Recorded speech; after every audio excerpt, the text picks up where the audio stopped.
and welcome. You're watching NewsX and I'm Megha Sharma. The Indian Space Research Organization has successfully launched their gslv F-15 carrying the NVS-02 at Sriharikota, Andhra Pradesh, marking ISRO's 100th rocket mission. The mission is also the first for the space agency's chairman V. Narayanan, who assumed office recently. It is ISRO's maiden venture this year.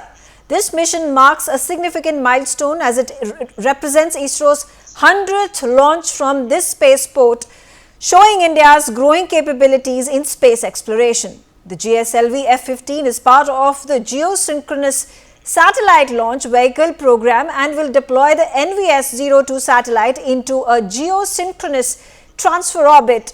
And the NVS-02 is a crucial component of India's navigation with Indian constellation system, which aims to provide accurate position, velocity and timing services across India and up to 1500 kilometers beyond its borders. India's autonomous regional navigation system, Navigation with Indian Constellation, is designed to provide precise position, velocity, timing services to users within India up to 1500 kilometers beyond its borders. In the system's primary service area, this launch is particularly noteworthy as it features an indigenous cryogenic stage, which is vital for increasing payload capacity and efficiency during satellite launches. Joining me on the telecast is Lieutenant General A.K. Bhatt.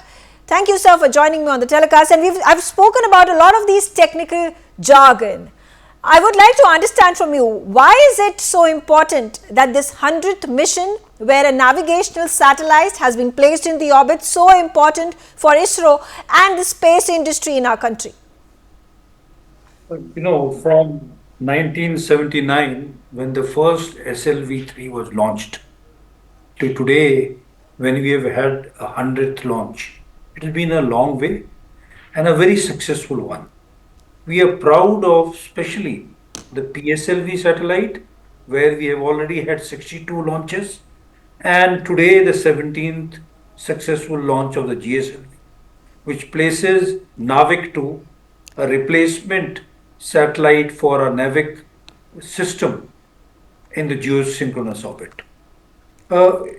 ISRO over the years, and yes, from the last 60 years, has been putting India on the high table as far as space goes. With all its achievements, to include Chandrayaan-3, Aditya mission, and now of course, this is one of the very routine launches, but the symbolism is, it is the 100th one. And we are very proud of it. Absolutely. Now, you said it is a routine launch, but symbolically it's a major milestone for ISRO and the country. If you could also explain to us the navigational satellite that has been placed in the orbit, how many have already been placed by ISRO on the orbit, and what are its objectives? You know, we have a NAVIC satellite system, basically of 7 satellites, which are there and which give a coverage over the Indian landmass for an area of 1500 kilometers beyond our boundary. This is an indigenous system to provide, it's a Indian GPS, which provides position, navigation and timing all over India, the Indian landmass and the seas around us in the areas of our immediate interest and where our navies operate. This system has been there since 2018, and the first replacement satellite, NVS-1, was launched last year, and this is NVS-2, which has been launched now. This system is operational. It operates on 3 bands, L1, N2, L2 and CERA band, and provides precise position locations for our ships, for our missile systems, and even for commercial use. In fact, it is an indigenous system which we are very proud of, and it is meant for all usages in the Army, Armed Forces, there is the Army, Navy and Air Force, as well as for commercial use. Okay. And how is it going to help India in ensuring that, like you said, it's going to help the Army, the Navy, the Air Force. How exactly, if you could give me the specifics, how does this information, the important, significant information that is going to be relayed from the satellite, is going to specifically help the defense sector?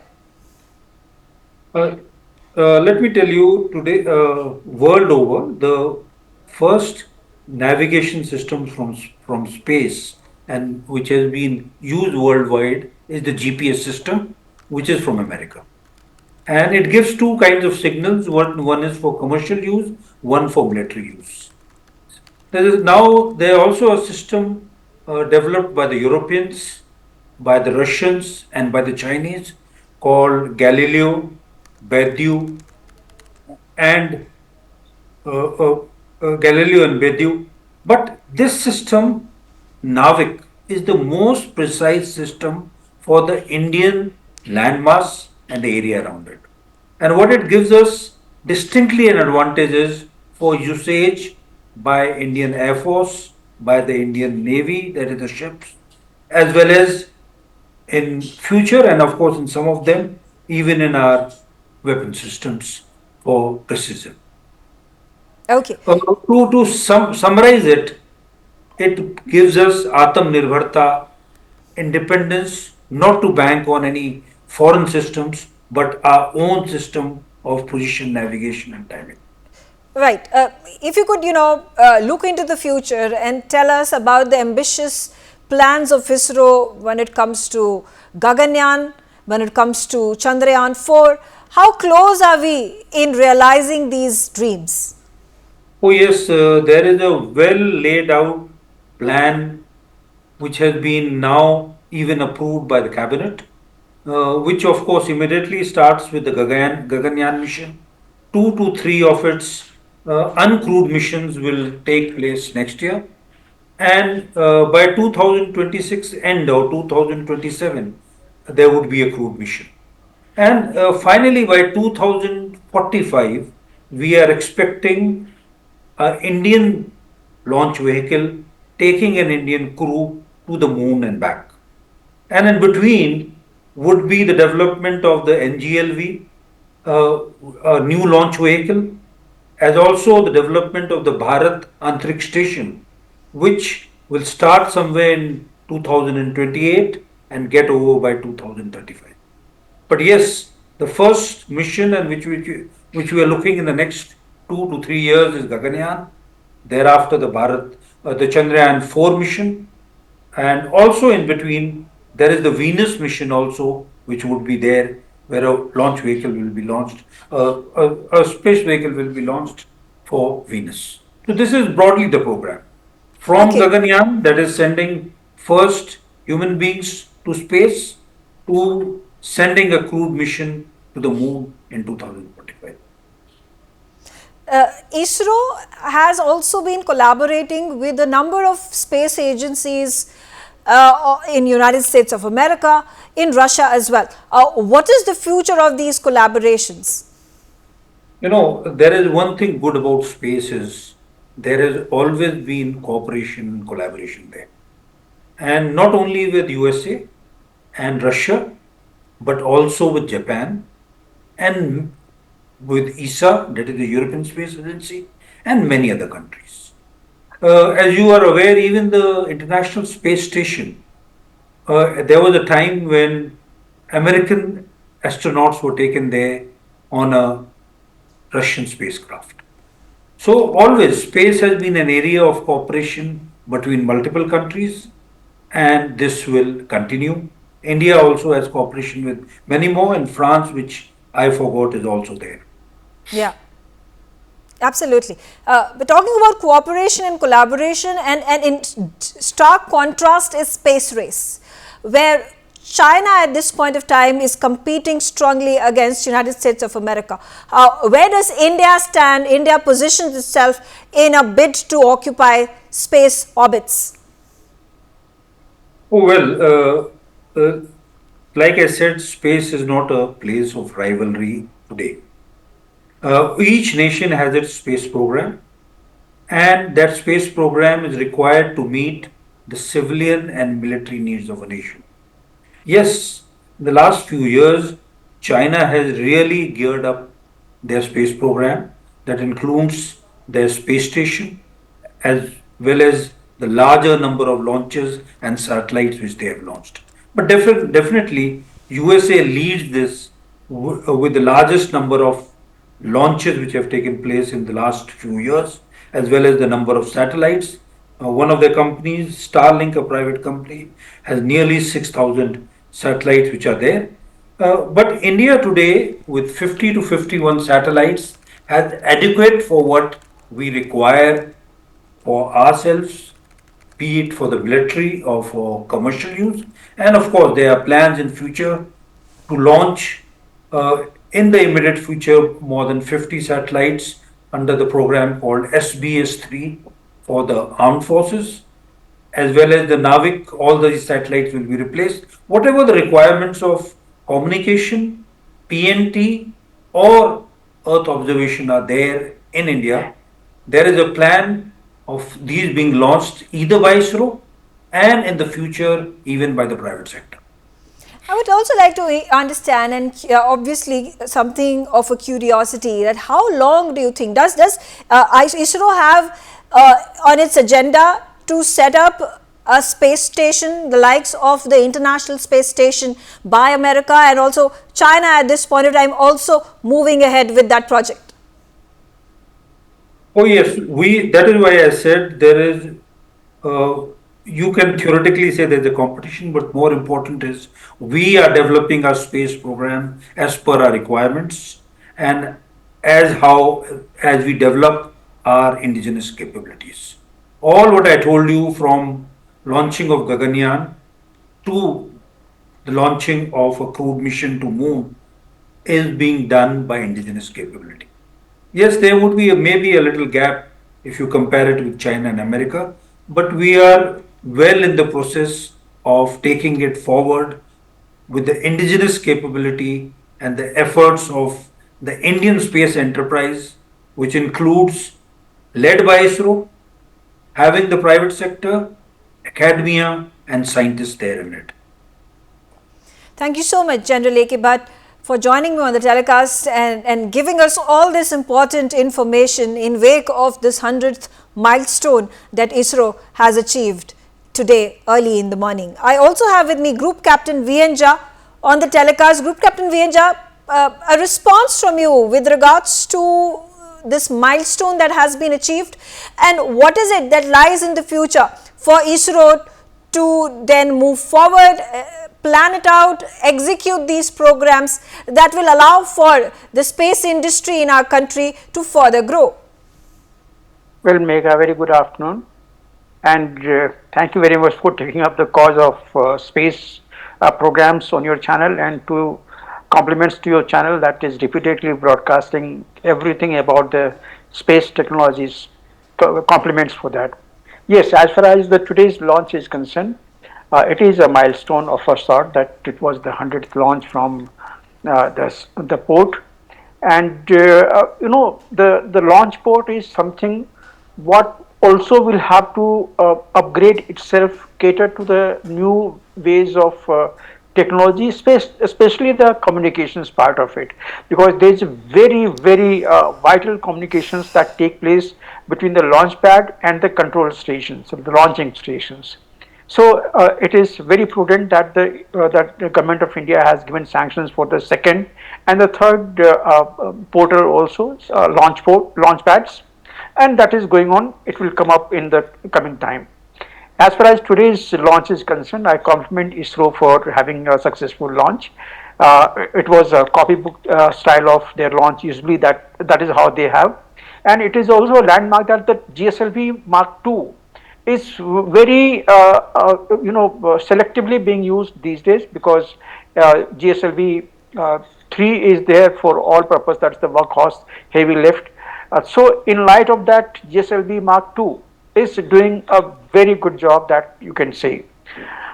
Today's launch, when it was injected, the satellite was injected into the orbit at beyond 300 odd kilometers. I haven't seen any tweet from ISRO coming up as to what is the apogee and the perigee of the satellite injected, because that is of enormous importance. But technically I can assume that it was injected past 300 kilometers altitude at a speed of, at a velocity of nearly 9.6 kilometer per second. So I can assume that it would be going somewhere around 35,000 kilometer of the apogee, and the perigee, the closest point to the earth, will remain around 190 plus or 200 odd kilometers. So that is how we assume that entire thing will be there. But one thing is very important. Look, you asked General Bhatt about questions of the requirement of it. Look, GPS is there, and so many other nations also have their own satellite. But when we utilize those satellites, those navigation systems for our defense purposes, especially, or any sensitive project particularly, then you are vulnerable to the outside world. Everyone knows that where you are, what you are doing, and what sort of thing you are engaging into. So there was a need for a confidential sort of a project of the communications, of the navigation especially, which India ought to have. And there was one more use, because the IRNSS that you mentioned in your opening address is a technology of 1990s, late 1990s. In this meantime, many technologies, cutting edge technology has come, including MEMS and the nanotechnologies. Nano, of course, is not going into these satellites, but the MEMS certainly have come.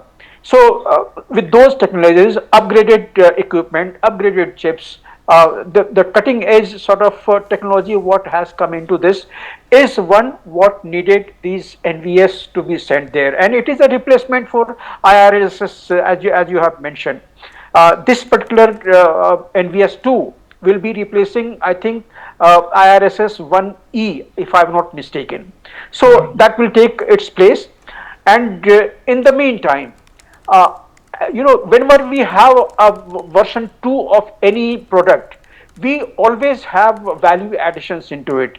In this particular satellite, the value additions is there that from the geostationary orbit itself, we should be able to gaze our satellites into the various orbits. Sometimes the orbital loss is there, decays are there is orbital jumps that usually happens, and we had no means of knowing as and when it is happening. So with this particular satellite in position, it should warn us or caution our ISRO immediately of any change in the orbit that is taking place for any other satellite. So this is one added function. Of course, atomic clock is there, so that is another things that will be very, very rugged and very efficient, very precise sort of clock that is there.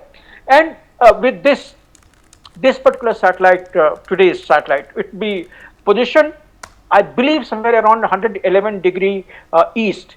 That is close to about, say, Myanmar edge or so.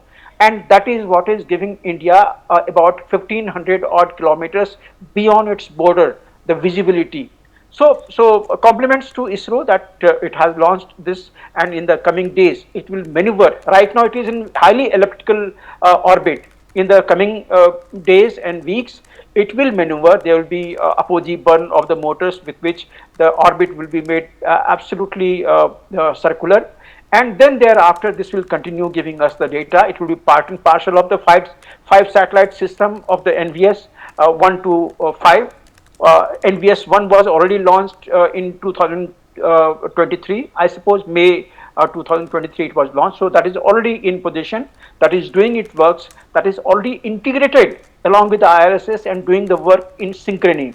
And same this particular satellite also will be doing. So compliments to ISRO, and we are looking forward to many more such achievements. And I am also glad that the newer ports are coming, launch pads are coming up there. So the load onto the first launch pad, it will be now reduced, and the next port will be much more high tech, in the sense that there will be redundancy built in, both in terms of communications and in terms of capacity. So compliments to ISRO and wish Okay. them All right, very sir. very best of all. Thank you very much. I also have with me Ram Srivastava. He's the former ISRO scientist. Ram Srivastava, again the question, what is the significance of the 100th mission successfully achieved by ISRO? Obviously, hundreds launches really creditable, and not only creditable, just like in cricket, if any player is making century, we just appreciate, and it is a landmark in the history. Similarly, in ISRO's history, this is a big landmark, and in fact, actually, the present mission is very, very important. Important in the way it is not only replacing at 111.75 degree east, but it is also involving the new technologies, new inventions in hardware as well as in software. It has used the total available data of artificial intelligence, not only that, Internet of Things and machine learning. Now we are very much confident. 80% to 85% we are confident before launching that it will be very successful. It has proved here. And not only this technology, the which we Indian our scientists working in different institutes, not only government, in private sector. So they are just working day and night, and they have developed their own technique, own hardware, own software to make this mission successful. And here, one of the important thing is, it has got as stated, it has got the SPS standard positioning service as well as the restricted service. The restricted service is very important. It is totally to be used by defense, in defense as well as in space launching also. Because the future plan, as Mr. Jha suggested, and other gentlemen have given the idea, technical details they have given in too much detail. And the important thing is, Gaganyaan is now ready. Our astronauts, future astronauts, they are getting training here in Bangalore. We are preparing one module which will carry 3 astronauts in the space in our space station. And we have also taken the precaution, just like in NASA, the Sunita Williams is hanging in space. Because of some technical snag, she is not able to come back down to the earth till today. We have taken that also in consideration. We are making orbital module 1 and we will launch it, and docking we have already successful, and Right. that module is designed to use it in emergency if there is some technical snag, just like Sunita Williams is facing nowadays. We will be able to take out our astronauts from the space, and they will bring back to the earth successfully. All precaution, all steps are considered, Okay. and Okay, here one sir. of them. Okay. I also have with me PK Ghosh. He's a space strategist. PK Ghosh, since Mr. Ram Srivastava did raise up this issue that Sunita Williams, an accomplished astronaut, has stuck in the International Space Station. It's been more than 7 months now. There have been efforts being made by NASA. They have been unsuccessful. SpaceX has been handed over this job to bring back the 2 astronauts safely. But at this point of time, there is no specific time duration in which this act is going to be achieved. On the other hand, there is also the Russian astronauts who are at this point of time claiming that they are also going to be sent to space to rescue the 2 astronauts. Can there be such efforts put by ISRO as well? Yeah, why not? ISRO is ready to help them, and the reason Sir, is the very question simple. is for We PK have Ghosh. developed Question our is for own PK technology. Ghosh, sir. Just a moment. PK Ghosh, can you respond to this? Giving me this opportunity to express my views.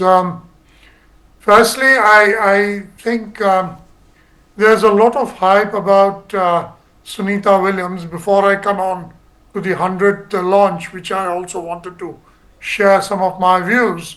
But before that, regarding Sunita Williams, of course, the NASA didn't find Boeing safe enough, and now it seems President Trump has asked Elon Musk, who's a very close confidant, to get her by SpaceX, and efforts are already on. I would like to say that yes, it's been a long stay for Sunita Williams, and we keep seeing her photographs where her face is a little down, but the NASA are continuously monitoring her health, and she even took a spacewalk. So she is okay as far as NASA is concerned. Um, in fact, not many people know that in the International Space Station, that is ISIS, you've got actually 5 spacecrafts which can come and give its supplies. So it's not that they are short of supplies or anything of that sort. It's just that we have got to get her back, which is going to come through. And I've been, in fact, noticing that there's a lot of hype, like I said, regarding this. But she should be able to come back by Feb. It was initially Feb. Now it may stretch to March through SpaceX. We were talking about, our 100th launch and how significant is the symbolism. Since SpaceX came into the being, it strikes me, I had done a little bit of a study to see where do we stand. Our 100 flight, which we made, not including the sounding rockets that were of course not counted, but all the others, including PSLV 62 missions and so on and so forth, GSLV, which has been a mixed bag, but the GSLV Mark III has all been successful. The SpaceX has done nearly 96 launches in 2023 and 134 launches in 2024 alone. So when we compare ourselves to others, obviously we are reaching there, but if we are going to come out as a space superpower that we hope to achieve, we will have to go a long way. But I think our ISRO scientists are doing a brilliant job, especially as far as NAVIC is concerned. We are replacing the older first generation IRNSS. This NVS2 replaces the 1E system. And very soon after as Group Captain Jha mentioned, that NVS01 was already in flight in 2023. Today it is 02, and subsequently we'll have 5. We aim to have about 7. The fact is that this NAVIC system is much more accurate than, in fact, I would say, even the GPS. We have got, of course, as was mentioned, 2 types of services that are given out, the restricted one and the standard one. But I would say the standard one is much more accurate. And we are trying to ensure that the chipset is there in most of these cell phones which are sold in India, so that people can use NAVIC instead of GPS. And you know what happened with GPS? You rely on a foreign service provider. You, of course, have got GLONASS, you got Galileo, you got Baidu, but we have got our own. And at the time of need, that was in the time of Kargil war, they refused to give us the services, which led to serious repercussions. So that was the idea behind.